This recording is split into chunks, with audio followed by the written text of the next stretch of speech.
할렐루야. 하나님께서 오늘도 우리에게 귀한 하루의 삶을 허락하셨습니다. 오늘은 2020년 11월 6일 금요일 날 아침 시간입니다. 오늘도 주님의 은혜와 또 주님 주시는 말씀의 진리 가운데에서 또 귀하고 복되고 승리하는 귀한 하루 되시기 주의 이름으로 축원합니다. 우리 다 함께 주기도문으로 기도하겠습니다.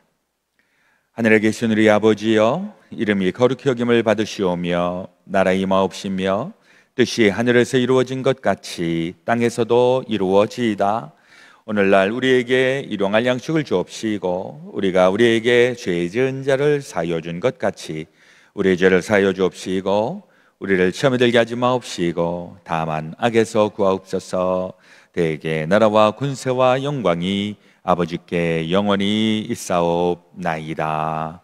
아멘. 찬송가 268장입니다. 죄에서 자유를 얻게 함은 함께 부르겠습니다.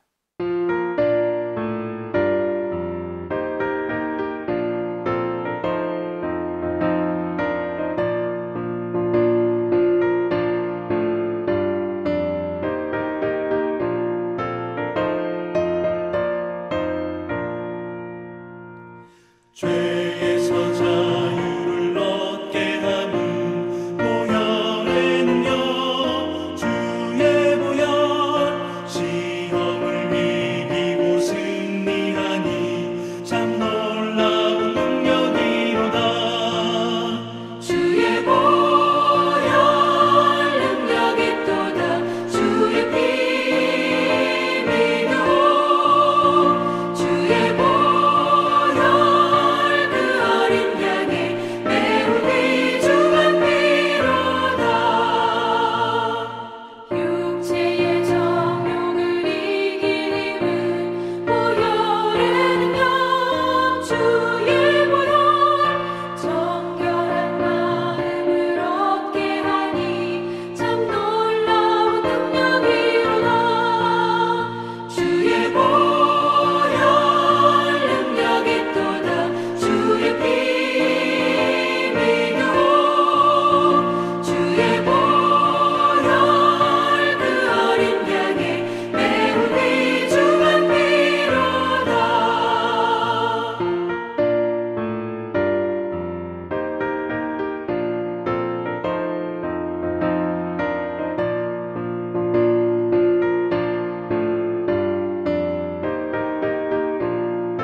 함께 기도하겠습니다.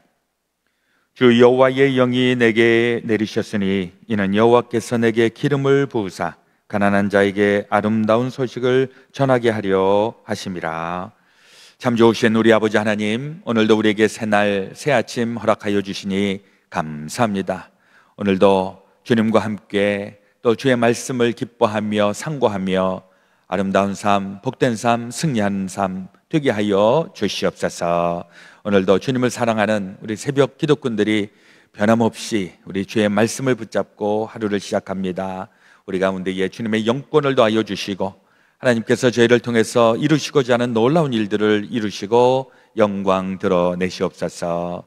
이제 다음 주 도미니카 선교를 위하여 저희들 또 최선을 다하여서 잘 준비하여 또 그것에 아름다운 그 그리스도의 복음이 전해지고 그리스도의 사랑이 전파되는 그 놀라운 역사 이루게 하여 주시옵소서.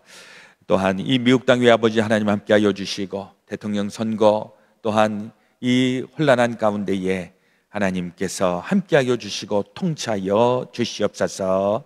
또 이제 이 세상에서의 모든 무거운 짐을 다 내려놓고 하나님의 나라로 이제 입성하시는 김현정 감독님, 또 하나님께서 그 영혼을 살펴주시고 하늘의 영원한 안식으로 이르게 하여 주옵소서. 오늘도 주의 말씀이 우리의 속사람을 단단하게 하시고 영의 양식되게 하여 주시옵시기를 간절히 원하오며 우리 구주 예수 그리스도의 이름으로 기도드렸사옵나이다. 아멘. 오늘 우리에게 주시는 하나님의 말씀 예레미야서 34장 8절에서부터 17절, 구약성경 1108페이지에 나와 있습니다. 우리 드라마 바이블을 통해서 함께 말씀 읽고 또 듣겠습니다. 예레미야서 34장 8절에서 17절 함께 보시겠습니다. 시드기야 왕이 예루살렘에 있는 모든 백성과 한 가지로 하나님 앞에서 계약을 맺고 자유를 선포한 후에 여호와께로부터 말씀이 예레미야에게 임하니라. 그 계약은 사람마다 각기 히브리 남녀 노비를 놓아 자유롭게 하고 그의 동족 유다인을 종으로 삼지 못하게 한 것이라. 이 계약에 가담한 구관들과 모든 백성이 각기 노비를 자유롭게 하고 다시는 종을 삼지 말라 함을 듣고 순복하여 놓았더니 후에 그들이 뜻이 변하여 자유를 주었던 노비를 끌어다가 복종시켜 다시 노비로 삼았더라. 그러므로 여호와의 말씀이 여호와께로부터 예레미야에게 임하니라. 이르시되 이스라엘 하나님 여호와께서 이와 같이 말씀하시니라. 내가 너희 손주를 애굽 땅 종의 집에서 인도하여 낼 때에 그들과 언약을 맺으며 이르기를 너희 형제 히브리 사람이 내게 팔려왔거든 너희는 7년 되는 해에 그를 놓아줄 것이니라. 그가 6년 동안 너를 섬겼은즉 그를 놓아 자유롭게 할지니라 하였으나 너희 선조가 내게 순종하지 아니하며 귀를 기울이지도 아니하였느니라. 그러나 너희는 이제 돌이켜 내 눈앞에 바른 일을 행하여 각기 이웃에게 자유를 선포하되 내 이름으로 일컬음을 받는 집에서 내 앞에서 계약을 맺었거늘 너희가 돌이켜 내 이름을 더럽히고 각기 너와 그들의 마음대로 자유롭게 하였던 노비를 끌어다가 다시 너희에게 복종시켜 너희의 노비로 삼았도다. 그러므로 여호와께서 이와 같이 말씀하시니라. 너희가 나에게 순종하지 아니하고 각기 형제와 이웃에게 자유를 선포한 것을 실행하지 아니하였은즉 내가 너희를 대적하여 칼과 전염병과 기근에게 자유를 주리라. 여호와의 말씀이니라. 내가 너희를 세계 여러 나라 가운데에 흩어지게 할 것이며 송아지를 오늘 우리에게 주시는 하나님의 말씀이십니다. 벌써 11월 6일이 되었습니다. 이제 11월 추수감사절도 한 3주 정도 있으면은 만나게 되겠고요. 오늘 저녁에는 우리 임원회 모임을 줌 미팅을 통해서 하게 되겠습니다. 우리 금년에 애쓰신 임원들 또 내년부터 섬겨주실 임원들 우리 줌 미팅을 통해서 함께 또 모임 갖고 또 기도하도록 하겠습니다. 우리 그동안에 오랫동안 투병 생활하셨던 김혜종 감독님 지난 화요일 날 서천되셔서 내일 장례 예배가 뉴저지 연합교회에서 있겠습니다. 우리 잘 또 기도해 주시고 우리 김유진 목사님 유스그룹 지금 우리 사역 담당하고 계시는데 우리 어머니 되시는 박하세 사모님은 지난 9월 10일에 소천되셨고 우리 감독님은 11월 3일에 소천되셨는데 부모님 한꺼번에 하나님 나라로 보내드린 우리 가족들 자녀들 우리 또 우리 함께 많이 위로해 주시고 또 기도해 주시기를 부탁을 드리겠습니다. 오늘 예레미야서 34장에 있는 말씀 시드기야 왕 이제 말기에 있었던 이야기입니다. 34장 1절에 보니까 바벨론의 느부갓네살 왕과 그의 모든 군대와 그의 통치하에 있는 땅의 모든 나라와 모든 백성이 예루살렘과 그 모든 성읍을 칠 때에 말씀이 여호와께로부터 예레미야에게 임하여 이르시되, 아마도 이 시드기야가 왕위에 올라서 11년 되었을 때 바벨론에 의하여서 나라가 멸망을 하게 됩니다. 대략 기원전 587년, 586년으로 그렇게 이야기하는데, 바로 그 어간의 예언이 이제 예레미야를 통해서 하나님의 말씀이 전파되는 것입니다. 바벨론이 그 당시에 어마어마한 강대국입니다. 그 당시에 느부갓네살 왕 하면은 그 제국의 아주 대단한 그 황제가 되겠습니다.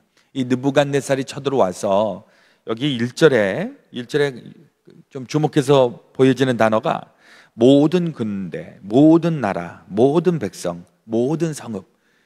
이 짧은 한 절에 모든이라는 말이 4번이나 언급이 되고 있어서 그 상황이 얼마나 대단하고 그 피해가 얼마나 컸는가 하는 것을 또 우리가 보게 됩니다. 모든 군대가 쳐들어와서 모든 나라들을 다, 모든 백성들을 다 이렇게 죽이고 또 함락시키는 이런 모습들, 상상만 해도 정말 어마어마한 비극이다, 이런 생각을 해보게 됩니다. 거기에 이제 하나님의 말씀이 선포가 되는데, 그 말씀이 야 힘내라 이게 아닙니다. 망한다, 이런 내용이죠. 2절에 보니까 이스라엘의 하나님 여호와께서 이와 같이 말씀하시니라. 너는 가서 유다의 시드기야 왕에게 아뢰어 이르기를, 여호와의 말씀에 보라, 내가 이 성을 바벨론 왕의 손에 넘기리니 그가 이 성을 불사를 것이라. 이게 얼마나 비극입니까? 이렇게 어려운데 하나님께서 구원의 소식을 전해주시기를 우리는 또 바라고 있는데, 오히려 망한다, 이 성읍은 불탄다, 이런 얘기를 들으면 얼마나 비극인가. 이게 하나님께서 일반적으로 하시는 말씀하고는 굉장히 좀 다르죠. 왜 다를까 생각을 해보면, 이게 하나님이 계속 경고하시고 심판의 메시지를 주시고 책망하시고 이러시는데, 이게 그냥 경고만 하고 야단만 치고 여기로 끝나는 것이 아니라 정말 그 최악의 경우가 발생하게 된다라고 하는 것에 대해서 이거 역사를 통해서 우리에게 증거하고 있는 것입니다. 되게 우리 기독교 교인들 중에서도 2가지 양상이 있어요. 한 분은 너무 두려워갖고 막 무서워서, 신앙생활을 무서워서 하는 이런 사람이 있는가 하면, 어떤 분들은 하나님이 어디 있어, 하나님이 무슨 뭐라고 책망을 하셔, 하나님의 말씀을 고지고대로 듣질 않아갖고 삶의 변화도 일어나지 않고 회개도 하지 아니하고 이런 식으로 극단적으로 가는 사람들이 있습니다. 여기에 대해서 확실하게 아는 것은, 평소에 우리가 신앙생활할 때 두렵고 불안해하고 하면서 할 필요도 없지만, 그러나 정말 하나님의 심판의 때가 나타나고 있는데 여기에 대해서 회의하고 정말 정신줄 놓고 이렇게 살아서는 안 된다. 이걸 균형 잡게 잡혀서 신앙생활해야 정말 좋은 신앙인이 될 수 있다, 이런 이야기를 하고 있는 것입니다. 하나님의 심판의 때, 하나님의 그 준엄한 그 판단에 하시는 때가 반드시 이르기 때문에 우리가 그 날이 오는 것을 기억하면서 최선을 다하여서, 너무 두려워하고 걱정하면서 평소에 그렇게 사는 것이 아니라 평소에 준비되어서 그 날이 언제 오든지 하나님 오시면 내가 하나님 나라에 갑니다. 그러나 부끄럽게 가지 않습니다. 우리는 기쁘게 하나님의 나라에 갑니다. 우리의 신앙의 모습이 그렇게 되어야 할 줄로 믿습니다. 이게 준비가 안 되어 있는 사람들은 마지막에 가서 하나님이 심판한다, 경고를 하고 결국 심판받게 되어 있는 것인데, 그때가 되면 아무리 난리를 치고 그때 아무리 반성을 해도 그때가 되면 그냥 우리는 그냥 멸망당하게 그냥 그렇게 끝나는 것입니다. 이게 우리에게 경종으로 울려주시기를 주의 이름으로 부탁을 드립니다.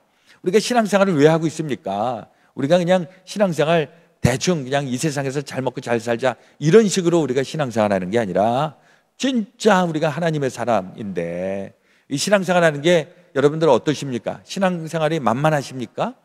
예, 신앙생활이 만만하지가 않습니다. 그냥 교회 와서 그냥 잠깐 종교 생활하고 종교 활동하고 이 정도 가지고서 진짜 신앙인이라고 얘기하기 솔직히 어렵죠. 신앙의 양심을 가지고 또 신앙의 그 믿음을 가지고 살아갈 때 이게 어느 정도 경지에 오르기까지는 정말 뼈를 깎는 듯한 그런 신앙의 훈련들이 있어야 되는 것이고, 더더군다나 사탄이 공격을 하기 때문에 이 사탄을 때려잡을 수 있는 영권을 누려야 되는 줄로 믿습니다. 예, 우리 신앙생활 하시는 분들 가운데 이제 신앙생활 하는 분의 특징이 이렇게 있어요. 우리 교회도 이렇게 몇몇 분들이 눈에 띄는데, 평소에 보면 사람이 나이스하고 착하고 그냥 좀 순둥이고, 그러니까 되게 인간적으로 보면 그런 분들을 어떻게 하죠? 만만하게 봅니다. 예, 뭐 저 사람은 뭐 내가 뭐 이래도 그냥 저래도 그냥 아무런 반응을 안 하니까 인간적으로 되게 만만하게 보는 경우가 가끔 있더라고요. 근데 그런 사람도 신앙의 그 신앙을 지키기 위하여서 결단하고 나아갈 때는 그 누구도 어떻게 할 수 없는 단단한 신앙이, 그런 모습이 있다는 것입니다. 신앙인들이 만만한 사람들이 아닙니다. 우리 신앙을 지키고 살아가는 사람들은 순교의 정신을 가지고 목숨을 걸고 살아가는 사람들이기 때문에 복음을 사수하기 위하여서, 진리를 지키기 위하여서 손해보는 거, 희생당하는 거, 십자가 지는 거, 이거 그렇게 두려워하지 않습니다. 왜? 우리는 저 천국을 바라보면서 하늘의 소망을 가지고 생명의 멸류관을 누리기로 작정한 사람들이기 때문에 신앙 좋은 사람들이 그렇게 호락호락하고 만만한 사람들이 아니라는 거. 세상 사람들이 착각을 하죠. 교회 다니는 사람, 교회에서 신앙생활하는 사람, 그냥 평소에 순하게 보이니까 그냥 아무것도 아닌 것처럼 볼지 모르는데, 천만의 말씀, 신앙을 지킬 때 진짜 벽의 신앙인들은 목에 칼이 들어와도 이 순교의 정신을 가지고 신앙 변치 않고 이렇게 살아가는 것입니다. 근데 또 어떤 분들은 너무 그 믿음이 강한 것을 얘기하느라고 평소에 그렇게 막 아주 시리어스하고 뭐 이런 분도 있어요. 그런 분들은 조금 대충 하시기를 바랍니다. 왜냐하니까 사실 우리가 인간적으로 어우러져 살기 때문에 때로는 성격이 유해야 되고 부드러워야 되고, 그래서 친밀감도 있어야 되는데, 어떤 사람은 성격이 괴팍스럽고 하여튼 은혜를 받을 때에도 괴팍스럽게 그 은혜를 받으면은 사람들을 자꾸 그 딴지를 거면서 상처를 주면서 이렇게 신앙생활하는 사람들 가끔 있거든요.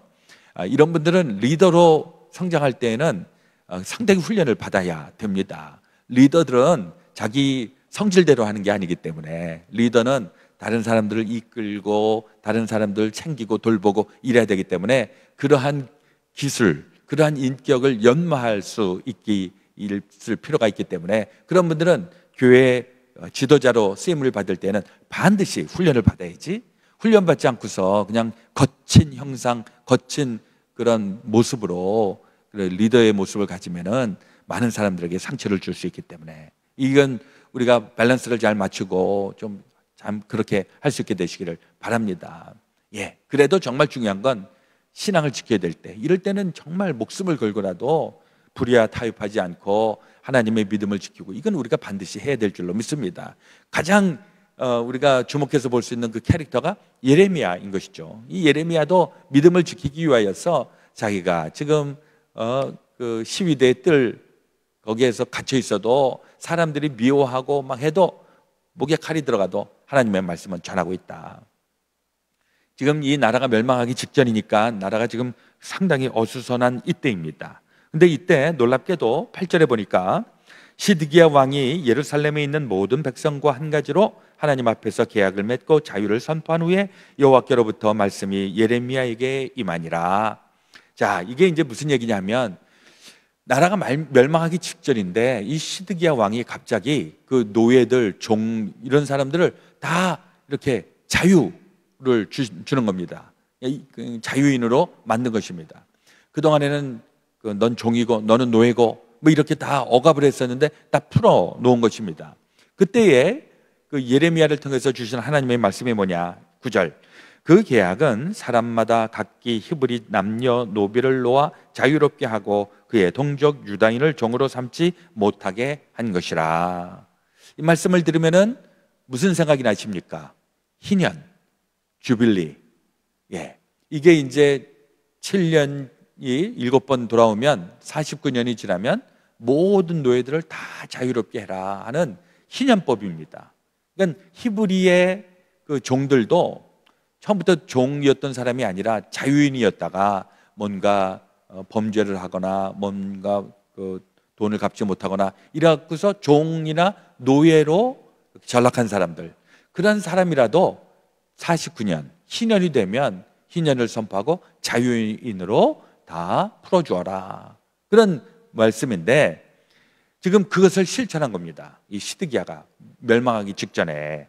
그런데 10절 11절에 보면 이 계약에 가담한 고관들과 모든 백성이 각기 노비를 자유롭게 하고 다시는 종을 삼지 말라 함을 듣고 순복하여 놓았더니, 지금 다 노예들을 풀어줬는데 11절에 후에 그들의 뜻이 변하여 자유를 주었던 노비를 끌어다가 복종시켜 다시 노비로 삼았더라. 다 풀어주더니 금방 다시 걷어갖고 다시 노비로 삼은 것입니다. 이게 도대체 왜 이런 일이 일어났을까? 이제 학자들이 추측하건대 아마도 이 시드기야 왕이 그 나라가 멸망하기 직전이니까 이 노비들을 다 해방을 시켜갖고 아마 그 군인으로 이렇게 증용하지 않았을까, 이렇게 추측을 합니다. 그런데 또 우습게도 그렇게 해서 좀 뭔가 좀 잘 풀리는 것처럼 보이니까 다시 이들을 노비로 다시 구속을 하는 것이죠. 그리고 이제 이거는 뭐 정확하진 않지만 이제 추측컨대 지금 이 바벨론이 막 쳐들어왔단 말이죠. 쳐들어와서 지금 이 예루살렘이 멸망하기 직전이었었는데 그때 갑자기 애굽에서 군대가 몰려와 갖고서, 그래서 이제 애굽하고 바벨론하고 붙으면서 잠시 바벨론이 퇴각한 것으로 이렇게 보여집니다. 그러니까 이 예루살렘 시드기야 입장에서 보니까 애굽이 쳐들어와서 우리를 보호해주고 이젠 바벨론이 완전히 물러갔다, 이렇게 착각했을 가능성이 있다는 것이죠. 그러니까 이 와중에 지금 친애굽파가 이제 등용되면서 처음에는 이제 바벨론이 쳐들어오니까는 노비들도 다 지금 징용을 하기 위해서 다 지금 자유인으로 두었다가 바벨론이 물러가니까 다시 그 사람들을 끌어당겨 갖고 다시 노비로 이렇게 붙잡아 놓는 이런 일들이 일어난 것이 아닐까, 이렇게 추측을 하는 것입니다. 이것에 대해서 하나님께서 뭐라고 말씀을 하시는가? 12절 이하에 그러므로 여호와의 말씀이 여호와께로부터 예레미야에게 임하니라. 이르시되 이스라엘 하나님 여호와께서 이와 같이 말씀하시니라. 내가 너희 선조를 애굽 땅 조개의 집에서 인도하여 낼 때에 그들과 언약을 맺으며 이르기를 너는 형제 히브리 사람이 내게 팔려왔거든 너희는 7년 되는 해에 그를 놓아줄 것이니라. 그가 6년 동안 너를 섬겼은즉 그를 놓아 자유롭게 할지니라 하였으나 너희 선조가 내게 순종하지 아니하며 귀를 기울이지도 아니하였느니라. 그러나 너희는 이제 돌이켜 내 눈앞에서 바른 일을 행하여 각기 이웃에게 자유를 선포하되 내 이름으로 일컬음을 받는 집에서 내 앞에서 계약을 맺었거늘. 16절 너희가 돌이켜 내 이름을 더럽히고 각기 놓아 그들의 마음대로 자유롭게 하였던 노비를 끌어다가 다시 너희에게 복종시켜 너희의 노비로 삼았도다. 예레미야를 통해서 지금 이 귀족들과 왕족들이 했었던 노비들을 풀어줬다가 다시 노비로 삼는 이 일에 대해서 지금 강하게 책망을 하고 있습니다. 이게 이제 우리 그 당시에 이게 나라가 멸망하는 그런 이유였기도 했지만은 오늘날 우리에게도 이게 동일하다라고 하는 것입니다. 우리가 하나님의 말씀을 받을 때 하나님의 말씀이니까 나는 순종해서 이 말씀대로 살겠습니다. 이게 우리의 기본적인 신앙의 모습인데 우리가 상황에 따라서 내 형편에 따라서 이렇게 저렇게 하나님의 말씀을 내가 편리한 대로 바꾸는 경우가 있다는 것이죠. 이걸 우리가 굉장히 경계하고 조심하라 라고 하는 것입니다. 제가 요즘 이 브루클린 지역에 그 유대인촌이 있어서 제가 지금 흥미롭게 그것을 좀 살펴보고 있는데, 지금 이 유대인들이 한 100여 년 전에 미국에 와서 정착을 하면서 그 유대인 그 밀집 지역이 있습니다. 요즘도 보면은 이 히파를 쓰고 아주 정통 복장을 하고 다니는 정통주의 그 유대인들이 있는데, 그들이 가지고 있는 그 정통, 이제 우리가 잘 알고 있는 것처럼 유대인들이 아주 그 토라를 공부하고 또 탈무드를 공부하고 이러면서 굉장히 석학들이 나타나고, 뭐 지금 노벨상 받은 사람들 중에 22%가 유태계 사람들이라 그러고, 또 하버드 대학이라든지 아주 명문 대학에 가는 유대인들의 비율이 상당히 높고, 도대체 그 유대인들은 무엇을 가지고 있는가? 뭐 여러 가지 이유가 있는데 그 중에 하나 꼽으라 그러면은 하나님의 말씀을 그들이 간직하고 지금도 말씀대로 살려고 애를 쓰는 그 놀라운 유대인들의 교육 방법, 이것을 우리가 빼놓지 않고 이야기를 하고 있습니다. 이 유대인들이 철저하고 아주 지독하고 한데 이게 처음부터 그렇게 된 것은 아니고, 이런 역사적인 그런 교훈을 통해서 하나님의 말씀대로 하지 않았기 때문에 멸망했던 자기네들의 선조들의 그 비극적인 일들, 이것을 기억하면서 후손들에게 어떻게 해서든지 하나님의 말씀대로 살아야 한다라고 하는 것을 지키려고 하는 그런 정통주의 유대인들, 이런 사람들이 있다라고 하는 것입니다. 이게 우리에게도 도전이 됩니다. 우리도 사실 우리 한국 크리스찬들 같은 경우에도 굉장히 빠른 속도로 신앙인으로 굉장히 자리 잡은 케이스인데, 요즘은 이제 너무 이제 우리가 신앙적으로 막 성장을 하다가 상황이 달라지고 형편이 달라지고 하면서 우리의 신앙의 본질을 우리가 지금 제대로 지키고 있는가? 아니면 우리가 지금 형편에 맞춰서 이리저리 지금 우리의 신앙이 그냥 형편 따라 움직이고 있는가 하는 것을 좀 체크해 보는 시대가 아닌가 생각합니다. 요즘은 코로나 바이러스로 인하여서 우리가 기존에 우리가 레귤러 루틴으로 하고 있었던 신앙의 패턴에서 상당히 지금 벗어나 있어서 도대체 신앙이 뭔지, 우리가 어떻게 신앙생활을 해야 되는지에 대한 아주 철저한 지금 검증을 하고 있는 시기라고 생각을 합니다. 우리가 익숙한 예배, 익숙한 신앙의 모습, 이걸 하고 있지 않아서 그러면 우리가 신앙생활 못하는 건가? 아니면 이럼에도 불구하고 우리가 지금 제대로 신앙생활하고 있는 건가? 하는 것을 요즘 우리 시험 보고 있는 기간이 아닌가 생각을 해봅니다. 목회자도 마찬가지죠. 우리 늘 믿음 좋은 분들하고 같이 신앙생활하고 교회에서 같이 예배드리고 했던 이 패턴이 없어졌기 때문에 목회자는 지금 제대로 목회하고 있나?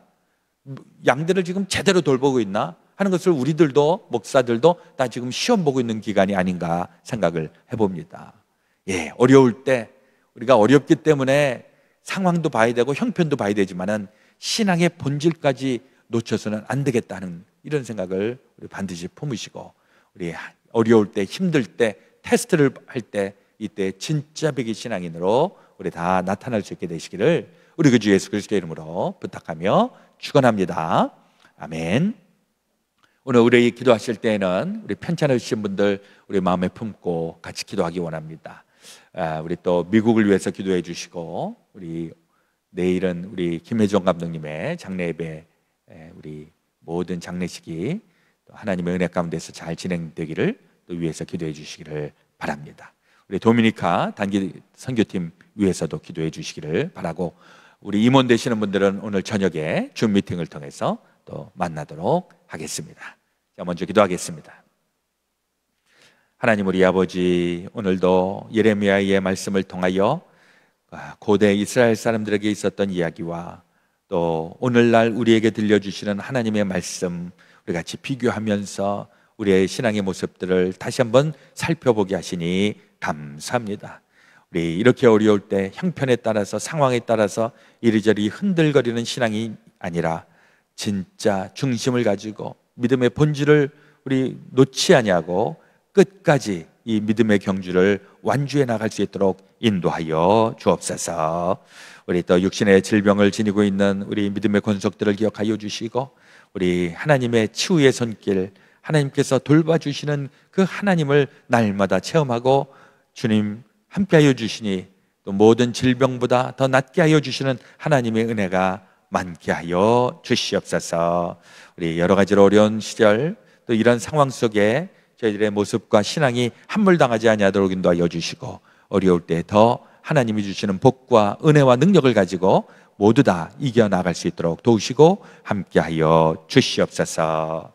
이제는 우리 구주 예수 그리스도의 놀라우신 대속의 은혜와 하나님 아버지의 지극히 크신 사랑하심과 성령님의 감동 감화 교통 역사하여 주심이 죄사하는 모든 성도들 가운데 지금부터 영원토록 함께하여 주옵시기를 간절히 축원하옵나이다.